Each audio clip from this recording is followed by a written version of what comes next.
Hi designers, it's Haley with Silverman Design School. In today's video, I'm going to show you how to create a takeout box, typically used for Chinese food, but could be for any food. I'll take you step by step in Adobe Illustrator and Adobe Dimension, creating the different shapes and arranging them into a mock-up that will impress your clients and look stunning in your portfolio. If you don't have time for a tutorial and you just need the download, I got you.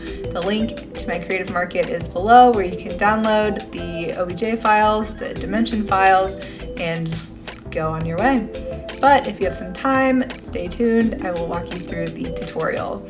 Also, if you're working on a project and you are stuck, you're not sure where to go next, and you just need an extra set of eyes, I do offer one-on-one virtual coaching sessions where we'll get on a video call, we'll walk through your project, and I'll help you get unstuck so that you can move on, meet your deadlines, and make that money. So yeah, enough from me. Let's get to the tutorial. I'm going to start in Adobe Illustrator in a new artboard, and I have two layers. I have a reference layer and a design layer. On the reference layer, I've placed the example of the takeout container that I'm going to be referencing, and I've locked it so I can't move anything as I'm tracing over it. And then I have a design layer, and that's where I'm going to be working, and where I've also put some graphics that I want to lay across this design. I'm going to start with the shape first. So using the rectangle tool, I'm going to hold shift and draw until I reach what I think is a good width. I was like tracing like the back corner to maybe right about there is going to be our total width. So with this as the starting point, I'm going to start tracing the other panels. So I'm going to use my pen tool, and instead of going at an angle like this, I'm going to be holding shift and pretending that we're facing it straight on instead of at an angle. But I can kind of use this as a reference here, just so I get everything lined up. And the good thing is once I get this piece, I can use it on all the other sides. And what I'll also do is I'll have one shape that is solid, and I'm going to create another that is flipped. And I'm going to make an option that has the little tiny hole for the handle. And I'm going to make like just the teeny tiniest little hole right there, using our Pathfinder tools to minus front so that there is a hole there, as you can see. And I just want to see how that looks when I put everything together. I want to see if it just adds like a little bit of dimension. No pun intended. For the top pieces, I'm just going to copy this rectangle that I've drawn, and I'm going to make it just like a little bit more than halfway. And then what I'll do is make another rectangle, rotate it so that it's a diamond. Sorry, I made another square, rotate so that it's a diamond. And then matching up the center corners, we'll actually group those together and then highlight both so it's centered, and then Pathfinder so we have a really nice even distribution, cropping those corners off. And then one has a slit and then another has the tab. So I kind of started with the one that has the tab here. And let me know if you can't see this. I'll make it darker for now, but I do want it to be the cream color when we're all said and done. But I can just start with any color really, because I'll tweak that in Dimension. Just using these as references, I'm going to rotate this one around because I'm going to make a little bit of a slit using the rectangle tool and centering. If I just come down, make it ever so slightly thin like that, that gives us that slit shape. And then we're going to create, I can't see it from the reference photo exactly, but just from eating takeout kind of a lot, I know sort of what shape to make it. So I'm going to copy that shape, make another rectangle, bring it in, right, because it's kind of, it is that like hook shape, and then it's curved at the top so that it can slide in. Same with this side. And then if I, sorry, my mic is in the way of my keyboard. And then if I select all of those, then I can come to this Pathfinder group, and I'm just going to round these as well, just for fun, because I think that will make it look pretty convincing. Okay, so if I move the graphics, because I'm going to get a little, I'm going to be experimenting with the depth first. So if I measure the height of the box, which I can do from this point to this point, it's about 2.3 inches tall in this ratio. If you wanted to make it exactly to scale, you could do that, but for this purpose, I'm going to just choose extrude, and in the depth, put that 2.3 inches. And then coming down to the rotation panel, I'm going to move this shape around and then scroll back up and choose taper. And as you can see, it starts moving inwards, and I want to rotate it so that I'm getting the view that's closest to the angle, since I am just eyeballing it. Okay, that looks pretty close to the example. And I think I need to come in with the taper, maybe to like 80%. Yeah, 80% feels good to me. And if I rotate it even higher, maybe I'll make the depth a little bit more. Let's go 2.5, since I think some of the taper is affecting the height. Yeah, we'll go 2.5. And then let's check on our shapes here. See, they're at 2.3. So that'll give us, we can adjust that inside of our dimension, or we can go ahead and lengthen using our selector tool. I just highlighted these two anchor points and move those down a little bit. So it doesn't have to be perfect because we have a little bit of wiggle room, and we can adjust this inside dimension. But I'm going to go ahead and select each one by one and make the depth 0.05. Sorry, I'm clicking extrude and then selecting 0.05 for the depth. And to give it a little bit of a softer look, I'm also going to add a bevel. So, and it's just going to be a slight bevel, like with the width at like maybe 4%. The height even can be at like 30%. It just gives it a little bit of a softer look, like it really is a paper that's been folded. And I'm just going to make sure I'm matching all of the settings. We had 4% and 30%. Same with this, clicking on extrude, the depth of 0.05, adding a bevel, bringing it down to a width of 4% and a height of 30%. Also make sure that we're selecting bevel both sides. It matters and just choose bevel both sides. I think we're gonna have to reduce the depth once we get into dimension, but we'll just see. 0.05 for the depth, bevel, round, a width of 4 and a height of 30, bevel both sides. And let's just go ahead and adjust the depth actually while we're here to like 0.02, because that bevel both sides does add a certain extra thickness to it. So if we do 0.02 for the depth, so we'll add a little bit of a bevel to the shape. We'll choose round, and again, we'll make the width at like 3, we'll do 4% for this too. And we can also bring it down to 30%, just like the other pieces, and make sure that we're saying bevel both sides. It just adds a little bit of softness to help it not look so sharp like it is a folded container. And then the last piece is to make this metal handle. So referencing the square box, I'm going to use my rectangle tool, and I'm going to start at our eye level here and then drag it up. So I'm just referencing the height over here and matching it with my rectangle, and I want to make sure that the width is correct as well.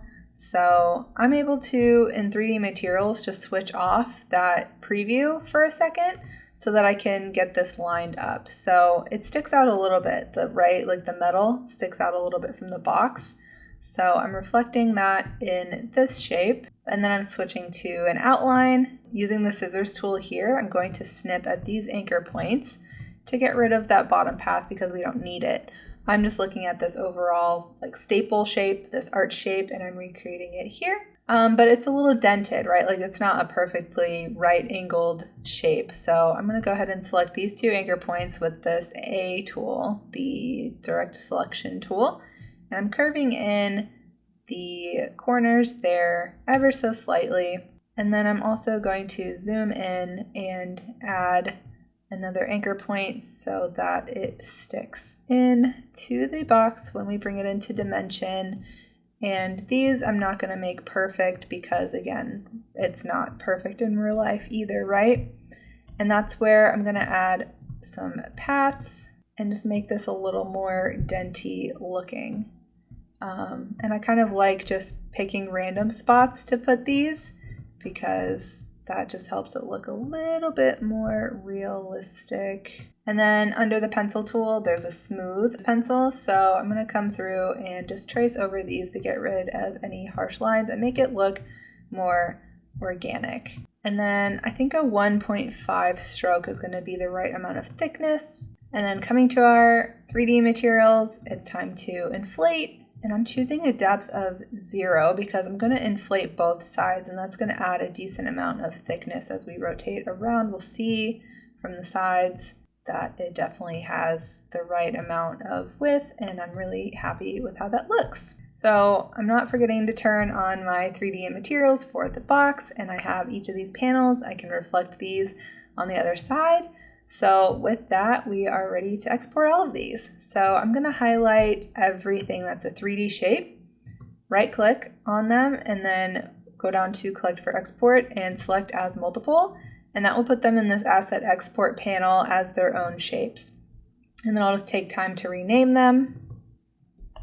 And then I'll highlight all of those, and from the drop down below, I'll click on OBJ for the format, and then click on export. And this is the point where I'll also want to save out any graphics. So I'm going to right click on my graphic, collect for export as a single asset, and I'll just label this logo. If you already have a PNG of your logo or your graphic, cool, keep that handy. Same with any colors like hex values, you can keep those on deck so that you can easily reference those and paste those into Dimension. Now I'm in a new project inside of Dimension. First thing I'm going to do in Adobe Dimension 4.0 is change my background to white, and I'm just going to rotate some things around to get everything centered. And then once I have my environment set up how I like, I will click on Add Camera so that I can adjust the canvas settings. I'm holding Shift and extending up so that I am taking up this whole frame with the canvas. And I'm going to name this camera front view. And now we're ready to start bringing in our OBJ files. All right, so first I'm going to start by dragging in my box shape, rotating it 90 degrees, using this handy tool here to move the box to the ground. And then I'm going to reposition some things for this front camera, and then move to my viewport camera so that I can move around without messing up my camera. What used to be called the camera bookmark, now it's just a camera. And then I will label that box, and then let's start with the sides. So this will be one of the sides. I think I'll also do some lighting. Let me bring in my 3-point light because I don't like that dark shadow, and I just like a 3-point light anyways. So let's bring in tab number 1. All right, and we need to rotate it 180 degrees, bring it forward, and then if I zoom in, I'll be able to mimic the amount of rotation to line up with the angle that we created.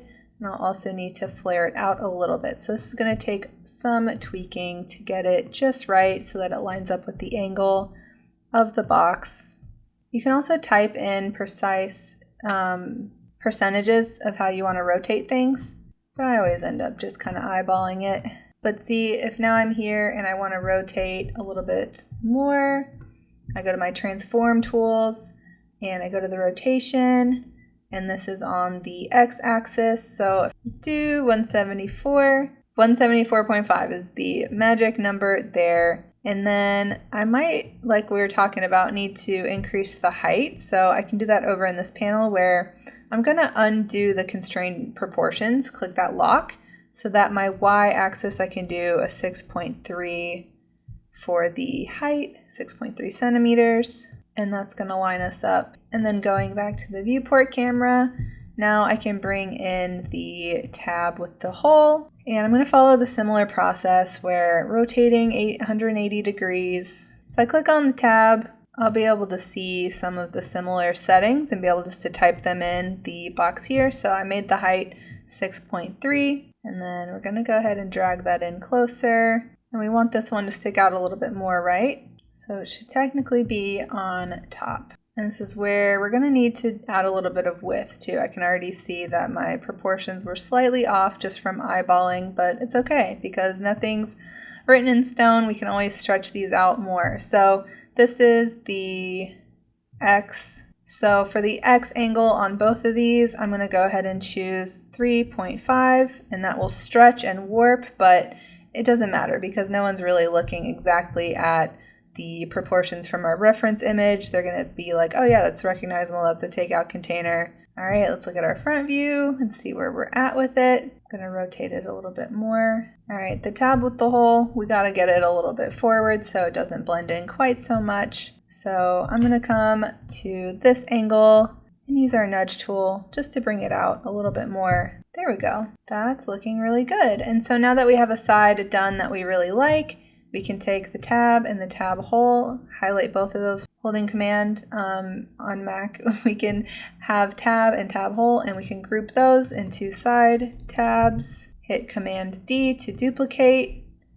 We can rotate it 180 degrees and use our little arrow tool to push it to the other side. So let's go to the other side and line this up over here. I think we need just like one more little push on these tabs to get it just perfect. So now we go back to the front of our box where we can see it's all lined up. Let's turn on ray tracing and see what's going on. And now I'm going to look at the top of the camera, but it's hard to see, right, because our lighting is so bright. So I'm just going to come to the environment light and I'm going to drag that down so that I have a better view of what's going on. So when I bring in these top tabs, they're not totally blown out and crazy. Then let me look at my reference image again. All right, so we've got the one with the tab going into the one with the slit. So that's what we'll recreate here. So I'm going to rotate this 90 degrees and then drag it up, another 90 degrees down, and we'll adjust slightly, right? Like it won't be exactly 90, it'll be like 92. But just to get it to the top and to get it centered. And all this lighting is still very, very intense and very, very bright. So I'm bringing down the backlight, the fill light, all of those ones from my 3-point light. And then bringing in my slit, I'm rotating that one 90 and 90. Bring it up, bring it over. Checking out a few different positions just to get it where we need it. Alrighty, we've got it on top of the box. Then we have the tab. Let's go to our front view, see what we're working with. Oh, and I have it on the wrong angle, but that's okay because what I can do is take both of these and rotate these this direction. And then using the align tools in the left panel, I can go ahead and center them so that they line up for when I position it on top of the box. And then for the one with the tab, we're going to need to rotate that so that it looks like the tab's going inside of it. So we're going to take the slit and we're going to rotate that one up. So I'm not happy with how this is going. I'll be totally honest. What I think I'm going to do is I'm going to re-export these without the bevel because it's just adding some weird texture once we get to Dimension. So I'm going to re-export these. I do think it looks good on the other tabs, but when we get these like dimensions, like do you see how it's just looking like it just is adding this weird wrinkle? And I think that'll mess up any graphics you wanted to put on there too. So we're actually going to delete that and start over with the tab and the slit. All right, and now that we've got those positioned, I'll do top slit, top tab. And I'm going to highlight both of those and come over to the align panel and get those centered just for my OCD to be happy. And then let's look at the front view. We've got to get this position. It's hanging over a little bit, so I'm just going to tweak that. All right, and now that I've got that lined up and fixed and we've got the tab, it's not quite how it goes tucked in, but it could also be tucked the other way technically, right? So we're going to roll with it. I'm going to bring in the handle. Again, we're going to get these things like 90% correct. You know, with Dimension, we're going to have to give just a little bit. And adding in the handle, lining it up with that hole that we put into the paper here. Going to the viewport so I can get a better look without messing up that camera bookmark. And I think we're gonna have to adjust the width on this a little, which is totally normal. But I'm gonna undo the dimensions because I don't want any more height, right? But I do want to add more to, which axis is this? The x-axis. So let's go 7 centimeters for the x-axis. And we're gonna keep moving and shaking until we line it up. With a little bit of tweaking, we can get it exactly perfect. Now it's time to bring in our graphics and get this styled the way that we want. So this is the handle. I'm gonna keep that on its own, but everything else from the box to the side tabs and all the paper, I'm gonna put into a group just called box, because I wanna go to materials and choose a matte. And you can see I've dragged it over the shape. I can drag it over the folder. It'll apply it to every object that's in that group. You can open up any one of these shapes just clicking on it, go to the materials tab, and I can change the color to whatever hex value I want, and it's going to apply it to everything in that group unless I unlink it. All right, I am going to lighten this up a little bit. Let's get some lighting in the right position so I can see the colors correctly. And then with the handle, I'm going to add that metal material to the handle, and I can click on that. I want to make it a little bit more rough because I find that the metal as is just ends up looking a little dark. It absorbs too much of the shadows. So I'm going to bring the roughness up to like 0.49, like 0.5, and that adds a really good metal texture for me. Then all that's left is to bring in the graphics, get those placed on here, and now we're ready to render. So come over to the render tab. I'm going to choose a high preset because I'm pretty confident it'll look good. You can also do a medium preset for just testing out to make sure you have your lighting and everything right. But then just make sure that you choose the camera that you want. If you've had a lot of cameras that you've added, you can select all of them and batch render at once. Pick where you want to render it to, and then I usually choose the PSD with 16-bit channel just so that I can remove the background and have a transparent PNG. If you just choose PNG, it will add a background and you'll have to cut it out yourself. But yeah, render out that PSD and you'll be good to go. And here's the final look. Alright designers, that wraps up this tutorial. If you found it really helpful, please like this video and subscribe to my channel. Check out the other videos that I have, and